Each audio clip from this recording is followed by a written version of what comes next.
suburb outside Toronto, Canada. The nature of the beatings, what the victims had endured, clearly told us that we're dealing with a sexually sadistic offender. Years later, a serial killer brutally targets young girls in another Canadian town. It was gruesome. Who could kill a young teenage girl and dismember her body? Fear sweeps across southern Ontario.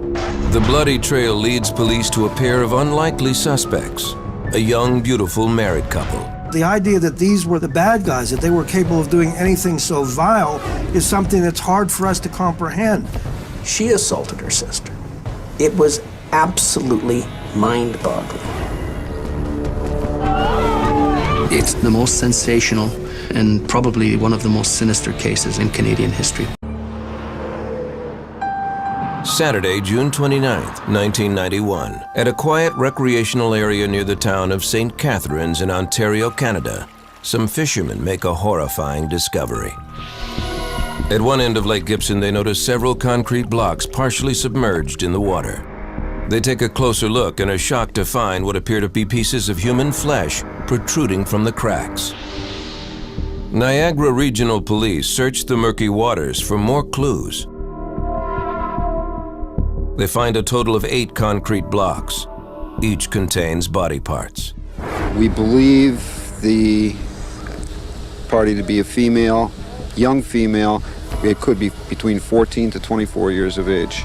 The victim is identified as 14-year-old Leslie Mahaffey from the nearby town of Burlington. She had been missing for 2 weeks. The same day her body is found, a young couple exchange wedding vows 16 miles away in the quaint town of Niagara-on-the-Lake. Their fairy tale wedding is complete with a horse-drawn carriage. At face value, it was a beautiful wedding, but if you talk to the friends and the relatives, everybody knew that it was just a big charade. 21-year-old Karla Homolka and 26-year-old Paul Bernardo appear to be the perfect couple, but friends and family suspect Paul has been unfaithful. What they don't know is far worse. April 16th, 1992. Less than a year after Paul and Karla's wedding, 15-year-old Kristen French goes missing from her hometown of St. Catharines. 2 weeks later, on April 30th, 1992, Kristen's parents' worst fears are realized. A man searching for scrap metal finds the body of their daughter in a ditch on the side of the road in Burlington. Kristen had been sexually assaulted, beaten, and strangled. Her body was dumped less than a quarter-mile away from the cemetery where Leslie Mahaffey was buried a year earlier. Police consult with FBI profiler Greg McCrary. They suspect there may be a connection between the 2 young murder victims. Those crimes are very unusual, to abduct and murder young women. And there was a sort of a polarization here. One was abducted in Burlington and the body was in St. Catharines. The other was abducted in St. Catharines and the body was found in Burlington. It sort of connected the crimes geographically at that point. The location of the bodies and the viciousness of the attacks lead police to suspect this is the work of an experienced killer. This was no kid that was just starting a criminal career. This is somebody who had developed a degree of criminal sophistication over the years. Police also believe the culprit may have an accomplice after eyewitnesses report seeing the victim talking to 2 people just before she disappeared. What no one could imagine is that police would eventually tie the crimes to these seemingly innocent, beautiful newlyweds. They were attractive looking, they were intelligent, they were in love. The idea that these were the bad guys, that they were capable of doing anything so vile, is something that's hard for us to comprehend. Paul and Karla would be linked to not only the murders of Leslie Mahaffey and Kristen French, but also the killing of Karla's own sister and the rapes of more than a dozen other women in southern Ontario. Their story would generate headlines around the world about the systematic failure of police to catch them and the couple's intense obsession with each other. When Karla Homolka first met Paul Bernardo, she was a 17-year-old high school student who worked part-time at a pet store. He was 23, training to be an accountant, and would soon graduate from the University of Toronto. October 17, 1987, Karla is attending a pet food convention in the town of Scarborough outside of Toronto. She and a coworker are having a late-night snack in a hotel restaurant when Paul walks in. As soon as Paul Bernardo walked in the door and laid eyes on Karla Homolka, there was, as the friends describe it, there was electricity in the air. It was love at first sight or lust at first sight, whatever you want to call it. Paul stands over 6 feet tall with boyish good looks and captivating charm. Karla is immediately attracted to his handsome appearance and his outgoing personality. Within hours, they are in her hotel room having sex.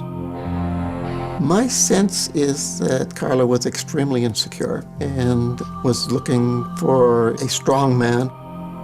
Their intense attraction will eventually spiral out of control with horrific consequences. They call it a match made in heaven, but in this case, it was clearly a match made in hell.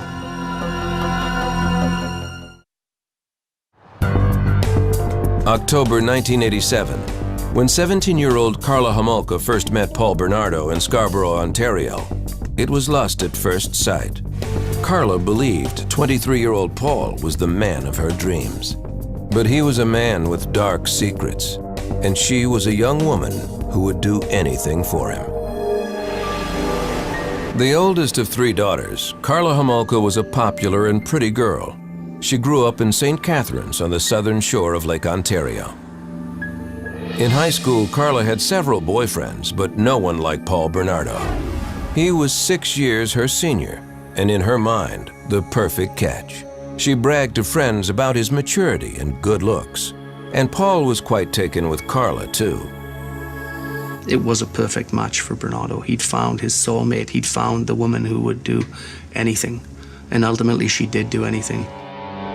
The youngest of 3 children, Paul was a good-looking boy with dimples and a sweet smile. But behind the happy expression was a little boy who had a difficult childhood. His mother was verbally abusive. His father, Paul discovered, was not his biological parent. This startling revelation occurred when Paul was 16. Around that time, Paul began peeking through his female neighbors' windows as they undressed. As he grew older, Paul's curiosity slowly escalated into something more aggressive. It would appear there's something very different in terms of his sexual makeup. From what I can glean, he wasn't necessarily a man who was terribly aroused by consenting sexual activity. Paul Bernardo tried to keep those sexual tendencies hidden. In September of 1983, he began taking classes at the University of Toronto at Scarborough. By all accounts, he was well liked by friends and neighbors. One of the most horrifying things is that he seems so normal. I believe that this is quite common in psychopathic personalities. They are often very charming, entertaining, life of the party kind of people. He had several girlfriends in college who said they broke up with him when their sexual relationships became abusive. He'd become fixated almost on violence towards women and on conquering women, on going to discos and bars and getting them and having sex with them and getting them to do whatever he wanted. In the spring of 1988, a sexual predator was roaming the streets of Scarborough. By May, there were already 7 attacks on women. We're supposed to warn women not to travel alone at night. The attacker would grab women as they got off the bus or walked through the park, pulling them behind bushes where he sexually assaulted them. Early on, these attacks consisted of fondling, but over a 13-month period, the assaults grew more violent.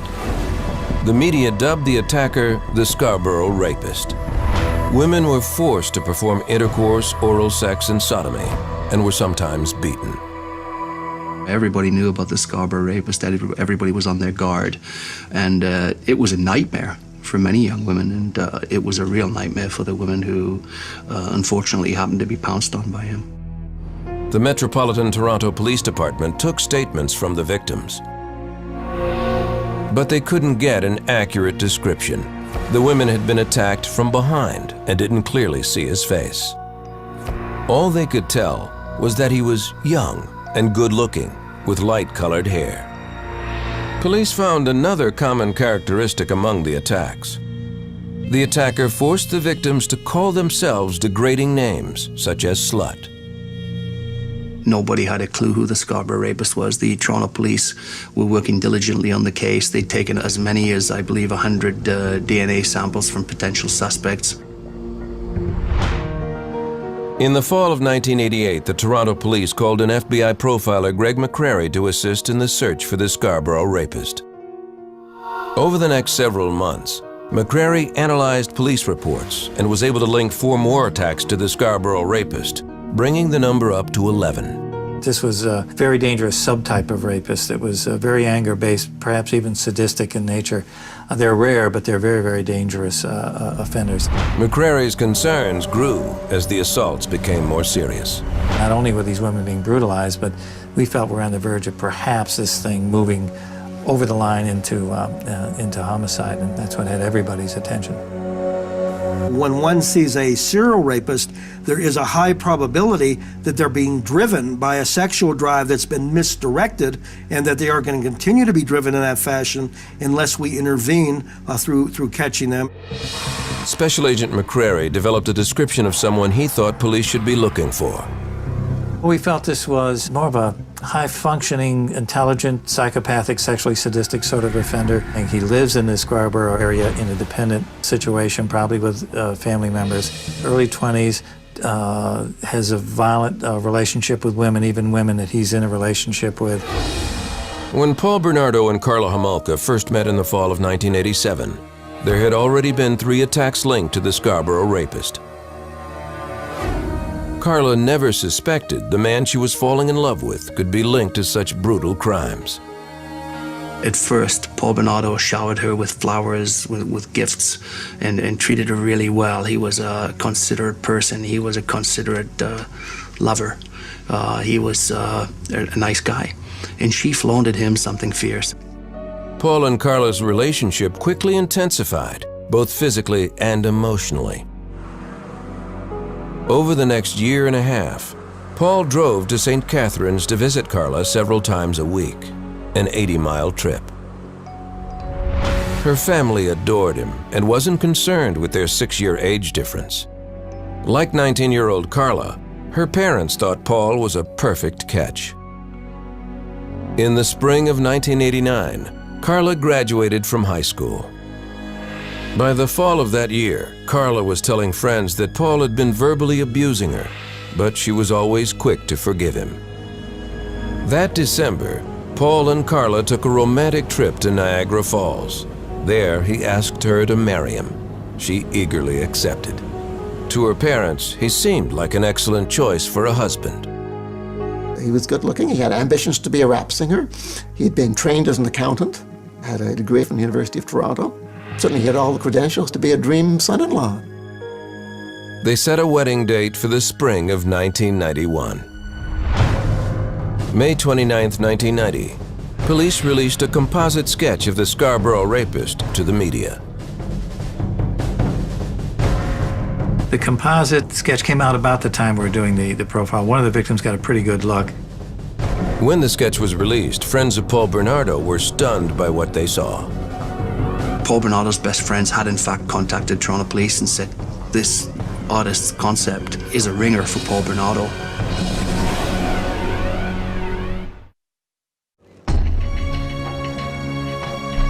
During the summer of 1990, a serial rapist is terrorizing the Toronto suburb of Scarborough. Police release a composite sketch of the suspect. Metropolitan Toronto police stations are flooded with calls. The man accused of more than a dozen sexual assaults in the Scarborough area bears a strong resemblance to Paul Bernardo. By November of 1990, several people, including Bernardo's own friends, have given his name to police after seeing the composite sketch. Police bring him in for questioning and request a DNA sample. The sample is sent to the Center of Forensic Sciences in Toronto, where it is put on a shelf with hundreds of other samples waiting for testing. Keep in mind that DNA still, even at that time, was relatively new. It isn't what it is today. There's all sorts of different technology today that we can get DNA readings very, very quickly. Around the time of Paul's questioning by police, he moves from Scarborough to St. Catharines. He and his fiancée, Karla Homolka, live with her parents until they can get a place of their own. The sexual assaults in Scarborough suddenly stop, but a rash of incidents begin to occur in the St. Catharines area. Karla and her family never suspect Paul. They adore him, especially Karla's 15-year-old sister Tammy, who looks up to him as a big brother. But soon she becomes the target of his deviant urges. Secretly, he wasn't just the brother that she'd never had. He was also, ogling her and salivating over her, and she was the virgin that Karla wasn't. Paul begins to pressure Karla for the one thing she's unable to give him. While Karla wasn't a virgin, the closest person to her who was a virgin was her youngest sister, Tammy. Desperately wanting to please Paul, Karla agrees to drug her younger sister so Paul can have sex with her. Part of her reasoning is that she'll give him Tammy's virginity in place of her own. It will be Karla's Christmas present to her fiancé. December 23, 1990. After the rest of the Homolka family goes to bed, Paul and Karla invite Tammy to stay up late and have a few cocktails. What Tammy doesn't know is her drinks are laced with sleeping pills purchased by Karla. She used an animal tranquilizer in order to keep her sedated while the two of them participated in this rape.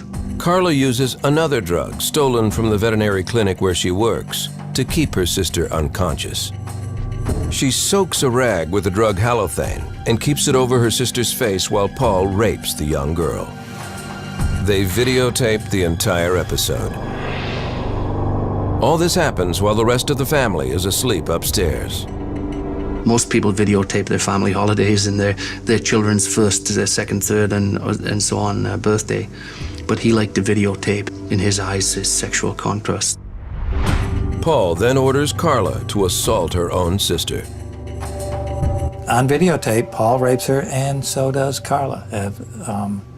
Sex with her own sister. But the plan turns deadly. After Karla rapes her sister, Tammy begins to vomit and chokes. Paul and Karla quickly dress her, hide the camera, and call 911.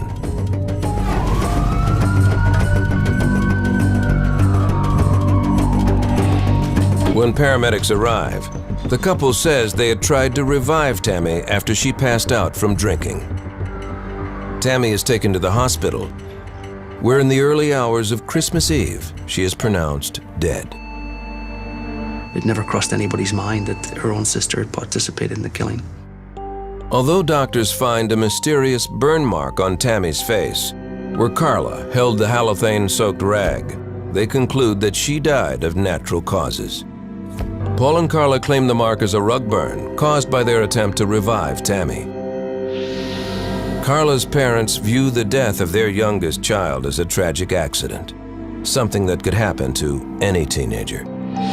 Everybody kind of took it at face value, so to speak, and wow, accidental death. Kids do drugs, kids drink. How unfortunate, how tragic.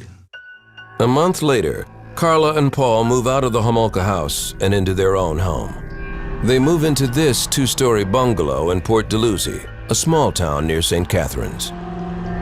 On the outside, they appear to be the perfect couple, but behind closed doors, Paul begins to turn his aggression on Karla.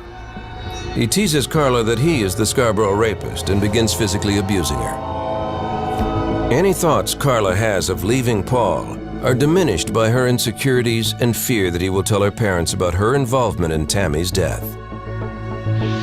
In this particular case, we have a man who is a serial rapist who meets up with a woman who ultimately ends up participating in further acts of sexual abuse and ones that are even far more serious.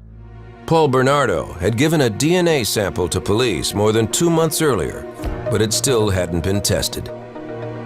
Anytime offenders come into contact with the police and they don't end up in handcuffs, they're emboldened.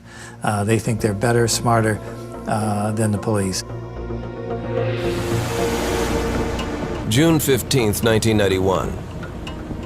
2 weeks before Karla's dream wedding, Paul wakes her up in the middle of the night with a surprise, a young girl, 14-year-old Leslie Mahaffey.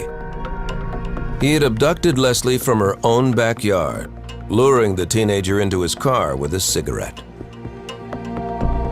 Paul intends to keep Leslie as a sex slave, but her true fate will be far worse than anyone could imagine. June 15th, 1991, Port Dalhousie, Ontario. In the middle of the night, Paul Bernardo wakes up his fiancée, Karla Homolka, with a surprise. With him is 14-year-old Leslie Mahaffey, a young girl whom he abducted and intends to keep as a sex slave. Together, the couple holds the young girl captive in their home, repeatedly assaulting her, all the while recording the attacks on videotape. After less than 24 hours, they strangle her, then cut up her body and encase the pieces in concrete blocks before dumping them in nearby Lake Gibson. It is 2 weeks before their wedding. Well, clearly the relationship between Paul and Karla was a very destructive one. These are two people that fed into one another and encouraged and supported one another, would appear, in doing things that were just, in some sense, unspeakable. On June 29, 1991, Paul Bernardo and Karla Homolka exchange wedding vows before more than 100 friends and family members. On the same day as their fairy tale wedding, fishermen discover the dismembered body of 14-year-old Leslie Mahaffey, encased in concrete blocks. The details of the young girl's murder send shockwaves through the region. It was gruesome. I mean, when you imagine not only who could kill a young teenage girl, but who could dismember her body, dispose of it in such an ugly and heinous way. There was this massive veil of fear right across southern Ontario. Over the next year, the Niagara Regional Police attempt to find any clues that will lead them to the killer of the teenager. They call in FBI profiler Greg McCrary to assist with the search. McCrary had been asked to help with the Scarborough rapist case more than 2 years earlier. But he has no reason to think those rapes are connected to the murder of Leslie Mahaffey. Toronto police also don't make the connection to the rash of incidents in St. Catharines, so that information is not brought to McCrary's attention. I wish I had made that connection. I had no idea there were other rapes going on up there at the time either. Had I known that, I don't know, maybe that would have clicked for me. While the Niagara Regional Police look for clues to Leslie's murder, Karla Homolka settles into her role as a wife. But she finds that marriage has not quenched her new husband's thirst for virgins. In fact, Paul's deviant sexual demands escalate. After they were married, Paul demanded that Karla get some of her sister of Tammy's best friends around to the house because he wanted to drug them in the same way that they drugged Tammy. Over the next year, Karla entices several young girls into their home. The newlyweds drug and sexually assault the girls. But unlike Karla's sister Tammy, these girls survive, regaining consciousness with no memory of the assaults. Some of these attacks are videotaped. He was obsessed with making himself into a star. It was very important for him to keep trophies or mementos that would confirm how successful he had been on these occasions. With Karla's knowledge, Paul also continues to stalk women throughout the Niagara region. On April 16, 1992, Paul and Karla take an afternoon drive with the intent of bringing home a new sex slave. They are only a few miles from their own house when the couple spots 15-year-old Kristen French walking home from school. They turn into a church parking lot and wait for the girl to pass by. Karla was sitting in the passenger seat of Paul's Nissan, and she said to Kristen French, "Excuse me, could you help us with directions?" And she had a map out. And poor Kristen had no idea what was about to happen to her. The couple shoves Kristen into the car and drives the short distance back to their Port Dalhousie home. It is not long before Kristen French is reported missing. Local police begin to investigate. We have no doubt from eyewitnesses that Kristen was abducted from that parking lot. Witnesses tell police they saw the girl with two people in the church parking lot. They also report seeing the three drive away in a beige Camaro. In response to public fear about an attacker on the prowl, the Niagara Regional Police put together a team of investigators called the Green Ribbon Task Force. They examine eyewitness accounts about a beige Camaro and reconnect with Special Agent Greg McCrary. It was a big hunt for this beige Camaro. Eyewitnesses were rock solid about seeing this beige Camaro. Police do not know at the time that this is a false lead. Paul Bernardo drives a gold Nissan. It's always a dilemma for law enforcement because we know eyewitness identification. It's been shown time and time again to be faulty. But you've got people witnessing the abduction and describing the car. You've got to go look for that car. The media begin to link the disappearance of Kristen French with that of Leslie Mahaffey 1 year earlier. I'd been a reporter for maybe 15 years at the time, and all of my instinct, all of my experience told me that this was really bad, that this was going to be a major, major story. Kristen's father appears at a press conference, offering hopeful words to his only daughter, should she be watching. We want to know that we are thinking of you and that everything can be done is being done. And we'll get you back real quick. Greg McCrary develops a profile of the suspect. I described him as being a white male in his late 20s, probably with a history of sexually violent crimes, a history of domestic violence. He would beat his domestic partners. Based on eyewitness reports that there were 2 offenders, McCrary hopes that maybe he can get through to one of them. If we can drive a wedge in between them, is likely to be a falling out, and we would like to very much be able to facilitate that. Paul and Karla keep Kristen French for several days, raping, sodomizing, and beating her. They videotape the assault to add to their collection. Finally, they strangle her.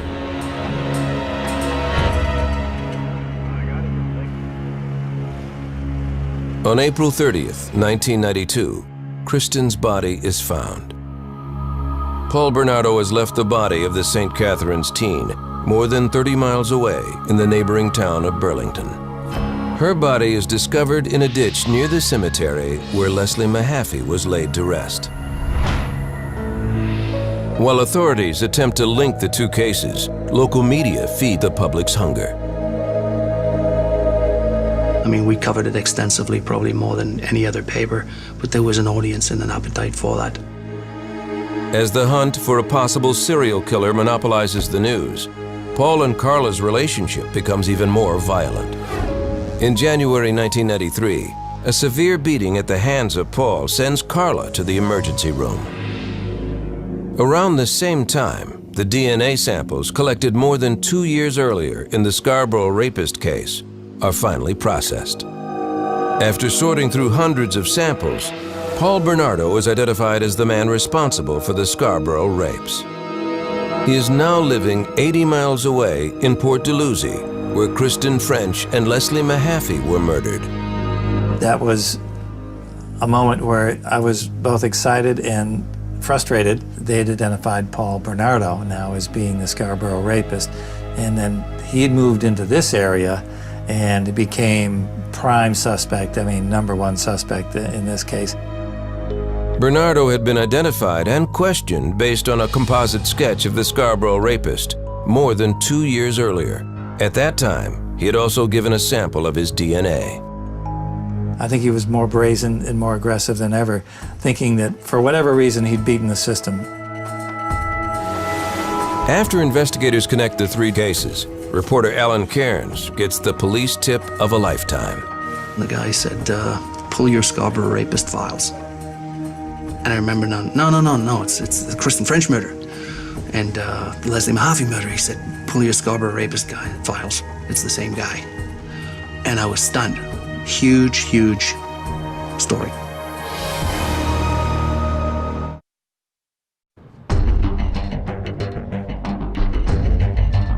January 1993, Port Dalhousie, Ontario.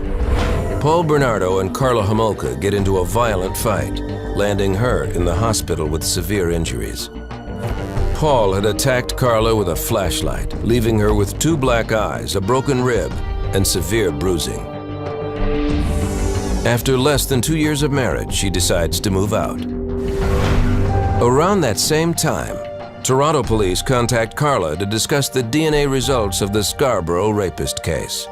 After more than a 2-year delay, officials have identified her husband, Paul Bernardo, as the Scarborough rapist. Police suspect there may be some connection to the murders of Kristen French and Leslie Mahaffey, but have few leads. To question Karla, they bring along members of the Green Ribbon Task Force, the team investigating the murders of the girls. She thought to interview her about the domestic assault. In my opinion, they handled that interview exactly right because they didn't accuse her, they didn't overstep the bounds, but just by having Green Ribbon Task Force investigators there, that message was being communicated to her. After the interview with authorities, Karla breaks down and confesses everything to her family. She is afraid police already know or are close to discovering the couple's terrible crimes. On her parents' advice, Karla gets an attorney and tells him that Paul is the Scarborough rapist. She also admits to their being involved in the deaths of Leslie Mahaffey, Kristen French, and her own sister, Tammy Homolka. Karla holds the key to putting away one of Canada's most notorious serial rapists and killers. But she will only agree to testify against her husband in exchange for a reduced sentence for herself.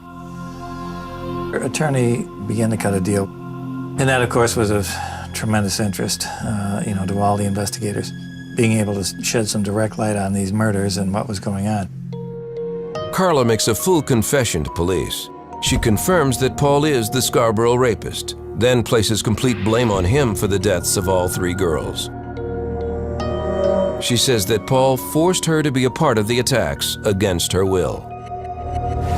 Karla also tells them that all the physical proof they need is in the couple's house, on video.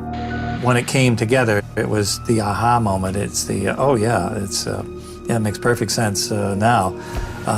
That you could see that escalation, the escalation that we dreaded early on in the Scarborough rapes. Word quickly spreads that there's been a break in 3 of Canada's biggest unsolved criminal cases: the Scarborough rapist and the murders of Kristen French and Leslie Mahaffey. Police know they have to move fast before Paul Bernardo tries to make a run for it. February 17, 1993, police arrest Paul Bernardo. Investigators begin searching his Port Dalhousie home. I will confirm for you this morning that we have obtained the search warrant. We entered the premise and began our work. During a 71-day search, police cannot find the videotapes, which Karla claims show the attacks on Leslie, Kristen, and Tammy. Karla's word is all prosecutors have to go on if they want to move forward and press charges against Paul Bernardo. Given her extensive knowledge of the crimes and her willingness to testify, Karla's attorney is able to arrange a plea agreement with prosecutors.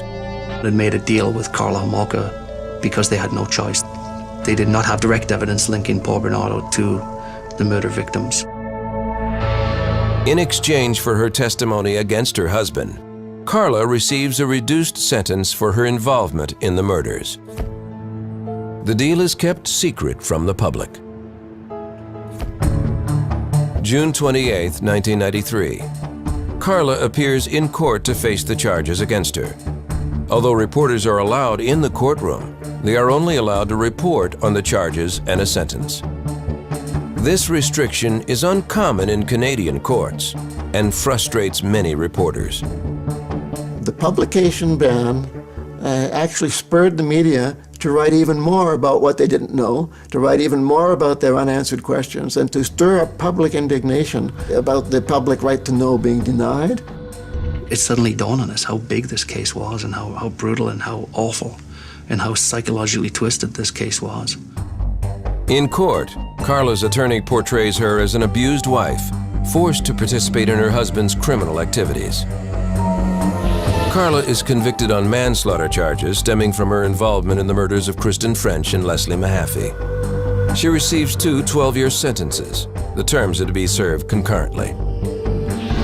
She had received what everybody thought was described as the deal of the century.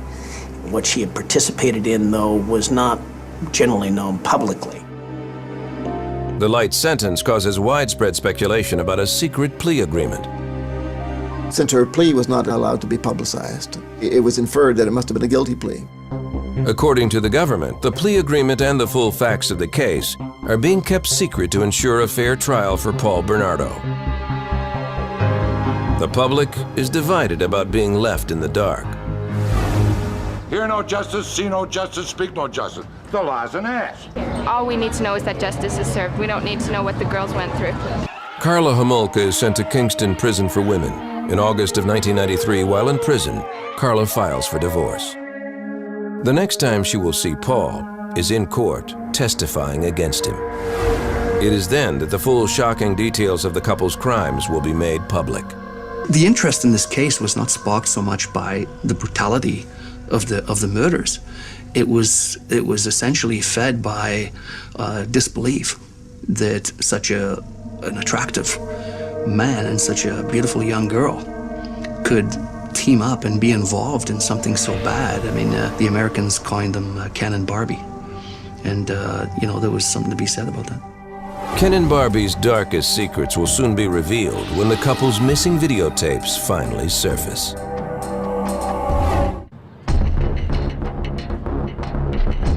May 18th, 1995, Toronto. It's day one of Paul Bernardo's trial, one of the most anticipated murder trials in Canadian history. People line up for blocks to try and get a seat inside. Scarborough native Paul Bernardo pleads not guilty to 9 charges in connection with the deaths of Leslie Mahaffey and Kristen French, including kidnapping, unlawful confinement, aggravated sexual assault, and murder. His now ex-wife Karla Homolka is already doing time in prison for her participation in the crimes. After agreeing to testify against Paul, Karla is serving a 12-year sentence. Inside the courtroom, the day begins with some powerful new evidence for prosecutors. 6 videotapes found in the couple's home. That was the first time that they had direct evidence against not only Paul Bernardo, but Karla Homolka. Much to everyone's surprise, the tapes reveal a very different version of events. Karla had misled authorities about her involvement in the crimes. On the videos, she is seen fully participating in the attacks. Had the tapes surfaced earlier, they may have affected her infamous plea deal. The tapes were crucial evidence. They were the smoking gun. On one tape, Karla is seen raping her own sister. She assaulted her sister, captured on videotape. The idea that one sister would offer up a younger sister as some sort of a present without a gun being held to their head seems bizarre in the extreme. It was absolutely mind-boggling. In court, the defense maintains that any crimes committed by Bernardo stopped short of murder. We had this sort of history to work on, and all of his sexual assaults, the women had lived. It was only when he was in this very close interaction with Karla that they didn't. Paul Bernardo insisted right from the beginning, and I'm sure does to this day, that he was not the killer and that Karla was. On June 19, 1995, Karla Homolka goes to court to testify against her ex-husband. She tells the court that she is a victim and that Bernardo was the mastermind behind all 3 murders. On cross-examination, the defense plays the videotapes, which clearly show Karla's participation in the assaults. She uses battered wife syndrome as her explanation, a claim sharply disputed by Paul's attorney. I'm not suggesting for a moment that she was not abused by him. What I'm saying is that she could not be classified as a person suffering from a battered spouse syndrome. I think in battered spouse syndrome that we're talking about people having tremendous psychological abuse. As I see it, she was more of an accomplice in these horrible crimes than a victim of these crimes. Paul Bernardo's trial lasts nearly 4 months. In an effort to spare the families more grief, the judge allows the jury to see the graphic videotapes, while the public is allowed to hear only the audio portions. Professionally speaking, I was disappointed that we didn't see the tapes. Personally speaking, I'm glad we didn't see the tapes. The audio reveals Paul Bernardo's modus operandi, as used in the Scarborough rape case. He got them to repeat over and over and over again that they'll do anything he wanted, that he's the king. After hearing the testimony of 86 witnesses, the jury of 8 men and 4 women deliberates for 8 hours before reaching their verdict. September 1st, 1995. 31-year-old Paul Bernardo is found guilty of all 9 charges against him, including 2 counts of first-degree murder for killing 15-year-old Kristen French and 14-year-old Leslie Mahaffey. The parents of both girls are pleased that Paul Bernardo is behind bars, but their nightmare isn't over. Only the trial is over. Leslie is still not coming home. Paul Bernardo is sentenced to life in prison with eligibility for parole in 25 years. After his conviction, he also confesses to the manslaughter of Karla's youngest sister, Tammy, and the sexual assaults of 14 other women in the Scarborough area. Those admissions lead the judge to declare him a dangerous offender, meaning he will likely spend the rest of his life in jail without the chance for parole. The controversy sort of rages around, was Karla given too light a sentence? Did she get off on this thing, so to speak, get off way too lightly? And that's certainly the opinion of a lot of folks, that she is. I have my concern that she may be more psychopathic than Paul. Even though Karla Homolka misled authorities about her role in the assaults, prosecutors decide not to challenge the plea agreement. The decision, they say, is final. I'm not a lawyer, but as I understand the law, once the deal was cut in Canada, they had to honor the deal. Karla's plea deal becomes known as one of the worst in Canadian history. The media call it the deal with the devil. The controversy surrounding the Paul Bernardo and Karla Homolka crimes does not end with the verdicts. The following year, the Ontario court releases the results of a 6-month-long inquiry into the police handling of the Paul Bernardo case. They conclude that the investigation was hampered by numerous mistakes and that Paul Bernardo fell through the cracks simply by moving from one community to another. Since the inquiry, Canadian authorities implemented a new system specifically for tracking serial predators. Their goal is to improve communication among police departments. On July 4th, 2005, 35-year-old Karla is released from prison after serving 12 years behind bars. Although she served her full sentence, some feel that was not long enough for the role she played in the crimes. My personal feeling is she got off light. I think that she has more culpability for this than she was punished for. But she's out, and so all we can do now is hope that she doesn't harm anyone else. Unable to comfortably return to her hometown of St. Catharines, Karla Homolka decides to start her life over in French-speaking Montreal. She could come out in Quebec, basically an unknown person, and she could get on with her life and become a normal person, and that's exactly what she's tried to do. Karla says she still has nightmares about the girls and feels remorse for what she did. She should be scrutinized. She shouldn't just be allowed to, ride off into the sunset. In February of 2007, less than 2 years after her release from prison, Karla Homolka gave birth to a baby boy. Karla Homolka has a tough life ahead. How do you deal with what happened there? And how on earth is she gonna break it to her child? What happened? She's out there in the community, and so we all, not only for her sake, but for all of our sakes, have to hope that she's going to do well. From my perspective, she had served her sentence. It was she's entitled to be released, and she's entitled to go about her life as best she can, and that's the way this system is. Would I want her living